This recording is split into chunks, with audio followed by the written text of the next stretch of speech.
Meus irmãos e meus amigos, estamos juntos mais uma vez diante da palavra do Senhor. Nós temos pregado bastante e ensinado sobre encontro marcado, e dentro desse encontro marcado nós temos mostrado sobre o arrebatamento dos salvos deste mundo por ocasião da volta do Senhor Jesus, como ele prometeu na sua palavra, e falamos sobre o encontro com ele nas nuvens, aquela reunião marcada com ele, de acordo, Paulo escreveu aos Tessalonicenses na sua segunda carta, capítulo 2, versículo 2, 1 e 2, e nós temos mostrado bastante dentro desse assunto a nossa situação como um povo salvo, o povo de Deus. Estes dias nós falamos sobre o povo cristão, falamos para um público cristão, mostrando biblicamente como será a nossa situação diante de Deus em relação às nossas obras. As nossas obras serão julgadas diante do Senhor Jesus, ele será o avaliador, melhor dizendo, que estará ali avaliando as nossas obras, e ele então trará o resultado.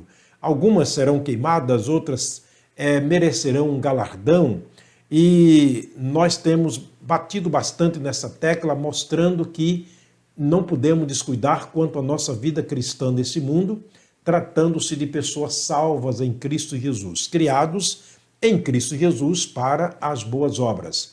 Dentro de pouco tempo estaremos anunciando mais uma série sobre Encontro Marcado 2. Neste caso, nós estaremos mostrando o encontro dos não salvos com Deus.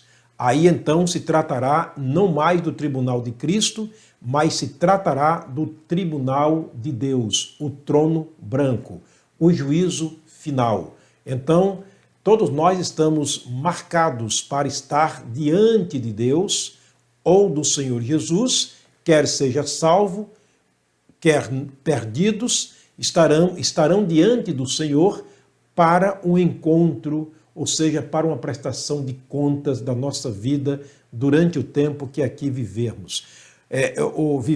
Mas eu gostaria ainda, dentro deste assunto Encontro Marcado 1, estar falando ainda sobre o nosso coração, para finalizar ainda algumas 2, 3 mensagens de estudos para finalizar esse assunto, e logo em seguida eu gostaria também, antes de entrar no assunto Encontro Marcado 2, estar falando pelo menos 1 ou 2 mensagens sobre o coração de Deus, para fazer aqui uma diferenciação e vermos a grande diferença que há entre o nosso coração para o coração de Deus. Mas vamos para a nossa mensagem de hoje, com o seguinte tema: não se engane. O nosso coração é enganoso. A Bíblia pede para não nos enganarmos. É um texto que fala bastante, muito claro sobre este assunto, está na carta de Paulo escrita aos Gálatas, a igreja da Galácia. Ele escreveu aos cristãos da sua época, e no capítulo 6 da sua carta, verso 7, verso 8 e verso 9, são 3 versículos que eu gostaria de ler para a base da nossa mensagem de hoje. Não se engane. Olha o que disse Paulo: não erreis ou enganeis. Deus não se deixa escarnecer, porque tudo que o homem semear, isso também ceifará. Porque o que semeia na carne ou na sua carne, da carne ceifará a corrupção, mas o que semeia no espírito, do espírito ceifará a vida eterna. E o verso 9 ele diz: e não nos cansemos de fazer bem, porque a seu tempo ceifaremos, se não houvermos desfalecido. Portanto, o que Paulo está dizendo é comparando a nossa vida com uma semeadura. Tudo aquilo que nós semeamos, um dia colheremos. Colheremos o que semeamos e na proporção em que semeamos. Vamos orar pedindo a Deus a graça dele para a compreensão da sua palavra? Oremos. Pai querido, Pai de amor, estamos aqui, Deus, pela tua graça, o Senhor sabe, pela tua infinita misericórdia. dependendo sempre do Senhor, da tua graça, dependendo da tua palavra escrita e do teu Espírito Santo como nosso professor, aquele que revela os profundos segredos do teu coração. Dá-nos, ó Deus, a graça de poder ouvir com o ouvido da fé, o ouvido espiritual, a tua palavra e darmos atenção àquilo que o Senhor tem a nos dizer através dessa mensagem. Oramos pelas famílias e as pessoas individualmente que nos assistem, especialmente neste momento. Derrama a tua graça, derrama a tua bênção, conduze-as, ó Deus, pelo teu Espírito, livra-as de toda espécie de males. Oramos com gratidão no nosso coração por todas as bênçãos recebidas, no nome do Senhor Jesus, o nosso Salvador. Amém. Não se engane. O nosso coração pode nos enganar. Já aprendemos aqui que o nosso coração não é confiável. Não podemos confiar no coração. Você não pode confiar no pregador. Você não pode confiar em quem está lhe ensinando. Você precisa ensinar naquilo a que a pessoa está lhe ensinando, se é que está ensinando a palavra de Deus. Porque a nossa palavra é fraca, disse Paulo. A nossa palavra, ela é desprezível. A nossa palavra, ela não merece credibilidade. Mas a palavra de Deus na Bíblia, sim. Esta merece toda credibilidade, toda honra, toda glória, todo respeito. Portanto, é por isso que eu sempre digo que nós estamos diante da palavra de Deus. Nós estamos diante do Senhor através da sua palavra. Portanto, o que Paulo está dizendo aqui aos Efésios é para não nos deixarmos ser enganados pelo nosso coração. Ele disse, tudo que o homem semear, isso um dia ele vai ceifar, quer seja bom, quer seja mal. Lembra do texto que nós repetimos aqui tantas vezes, escrito também pelo apóstolo Paulo na sua segunda carta aos Coríntios, no capítulo 10, versículo 5, aliás, capítulo 5, versículo 10, ele disse, porque é necessário que todos compareçamos perante o tribunal de Cristo, para que cada um receba o que tiver feito por meio do corpo, ou bem ou mal. Portanto, o que Paulo está dizendo aqui é muito sério. Não vos enganeis. Deus não se deixa escarnecer. Tudo que o homem semear, isto um dia ele vai ceifar. Quer seja o bem, quer seja o mal. Por isso ele termina dizendo que aquele que semeia na carne, da carne vai colher a corrupção, mas aquele que semeia no Espírito, do Espírito ele ceifará a vida eterna. E ele exorta dizendo, não nos cansemos de fazer o bem, porque a seu tempo ceifaremos. É certo que ceifaremos na proporção em que semeamos e a semente que semeamos. Mais cedo ou mais tarde, ela vai nascer a nosso favor ou contra nós. Portanto, não nos enganemos. Não quero deixar aqui a impressão de que eu sou uma pessoa boazinha simplesmente por estar pregando a palavra do Senhor, por estar usando palavras bonitas, palavras boas aqui para você. Eu sou apenas um instrumento de Deus e nessa questão eu preciso aprender a me colocar dentro da vontade de Deus, submeter-me à vontade dele e à sua palavra para trazer uma palavra ao coração daqueles que nos escutam. É verdade que às vezes a palavra dita aqui, ela pode doer, ela pode ferir, ela pode contradizer a nossa vontade, ela pode nos entristecer. É claro que Paulo, muitas vezes pregando, ele entristeceu muita gente. Ele escreveu certa vez aos Coríntios, eu me alegro não porque fostes contristados, mas porque fostes contristados para o arrependimento. Porque o arrependimento, segundo a carne, traz morte, mas o arrependimento, segundo Deus, traz vida eterna. Portanto, não é a nossa intenção de ferir, de magoar, de contradizer, mas a palavra de Deus é viva e eficaz. Ela é mais penetrante do que qualquer espada alguma de dois gumes. ela penetra até a divisão da alma e do espírito, das juntas e medulas, e é apta para discernir os pensamentos e intenções do coração. Portanto, a palavra de Deus, ela pode nos ferir para o nosso bem. É como um cirurgião que, através do bisturi, ele abre o paciente para retirar o tumor, retirar o problema que está causando tantas dores. Assim também a palavra de Deus. A Bíblia diz lá em Hebreus que no momento a disciplina não parece ser de gozo, senão de tristeza, mas depois produz aquele fruto pacífico naqueles que por ela são exercitados. Quer dizer, na vida daqueles que aceitam a disciplina, ou seja, a palavra de Deus. Portanto, não confie naquilo que eu estou lhe dizendo, confie naquilo que a palavra de Deus está dizendo, aquilo que eu estou repetindo da palavra do Senhor.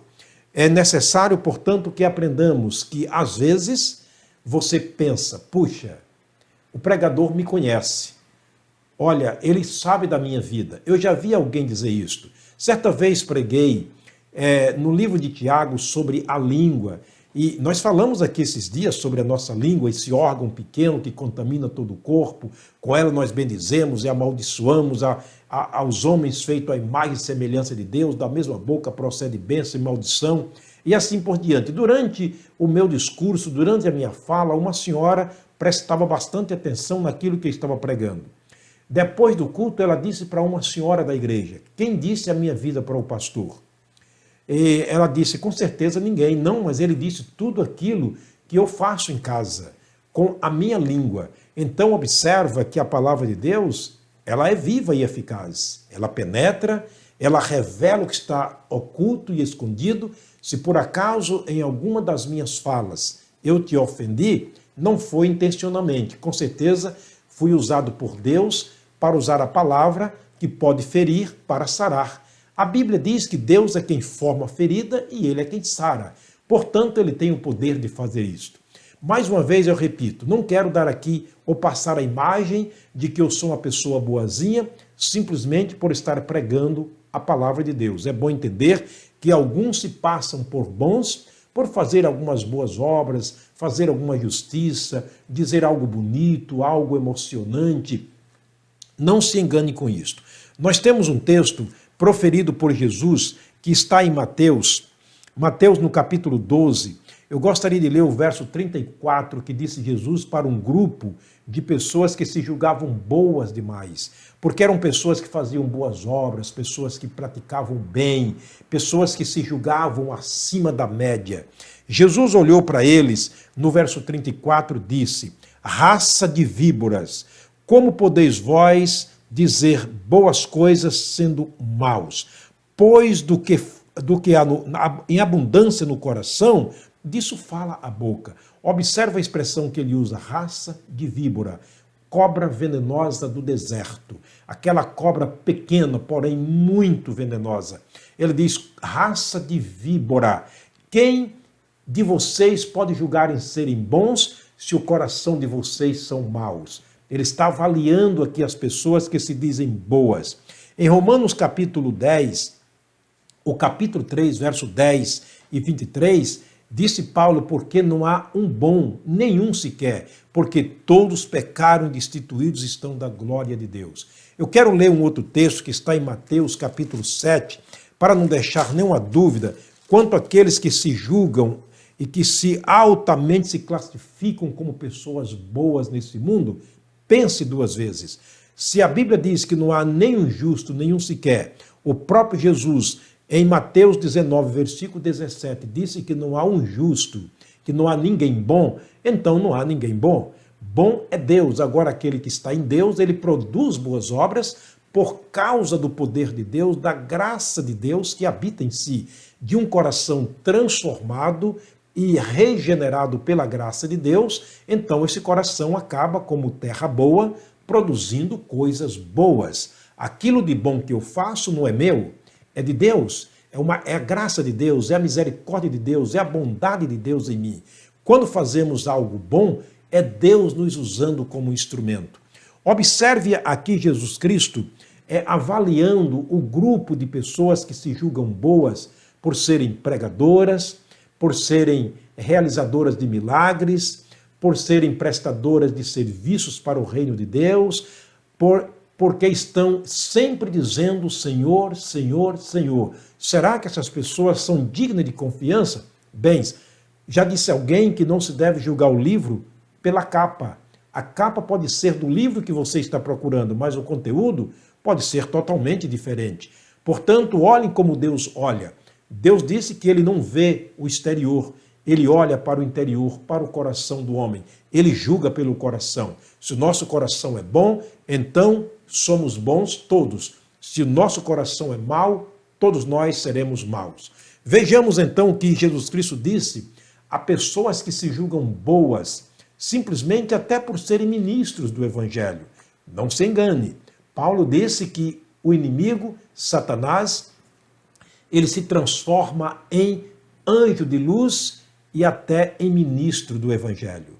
Observe o que disse Jesus em Mateus capítulo 7, versículos 27, capítulo 7, versos 21, 22 e 23. Ele estava julgando aqui esse povo que se diz bom, simplesmente por estar usando a palavra de Deus. Não se engane, tá? Não quero passar aqui uma imagem de que sou bonzinho só por estar pregando a palavra de Deus para você. Não confie em mim. Confie em Deus e confie na sua palavra e confira aquilo que eu estou pregando para você. Observe, o verso 21 ele diz, nem todo o que me diz, Senhor, Senhor, entrará no reino dos céus, mas aquele que faz a vontade de meu Pai que está nos céus. O verso 22 ele diz, muitos me dirão naquele dia, Senhor, Senhor, não profetizamos nós em teu nome, e em teu nome não expulsamos demônios, e em teu nome não fizemos muitas maravilhas? Observa que aqui no texto Jesus está se referindo a alguém que se gaba de bom ou de bondade por ter feito até milagres, por ter chamado o Senhor Deus de Senhor, por ter realizado maravilhas, por ter operado milagres, e ele vai dizer no versículo 23, então lhes direi abertamente, nunca vos conheci, apartai de mim vocês que cometeram pecado. Olha que é possível uma pessoa dizer coisas boas, fazer coisas boas, mas estar fazendo pecado com isto, utilizando isto para fazer pecado. É como eu costumo dizer, alguém que está dirigindo um carro com uma habilitação falsa.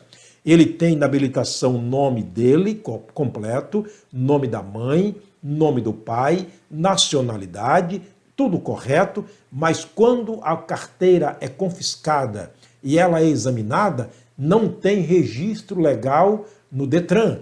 Portanto, é uma carteira falsificada. Ele está dirigindo, sim. Está conduzindo o carro, sim. Porém, com uma carteira que não lhe dá direito a isto. Ele é um motorista? Sem dúvida.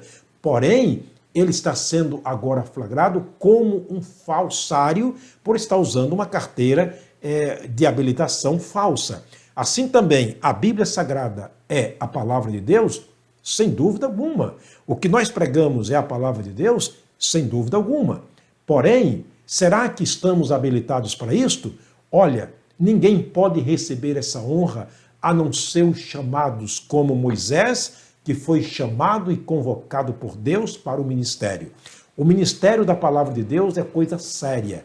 É necessário que estejamos alinhados à palavra do Senhor, é necessário que estejamos ajustados aos preceitos e princípios de Deus, para que a palavra pregada ela possa causar um efeito. Portanto, meu querido irmão, meu amigo, não se engane.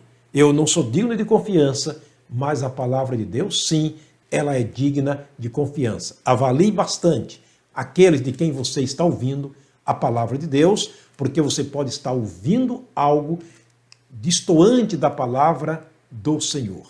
Que Deus te abençoe, Deus te guarde.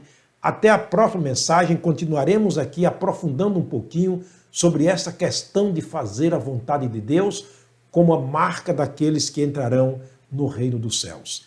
Até lá, um forte abraço. Se Deus nos permitir, estaremos juntos na próxima mensagem.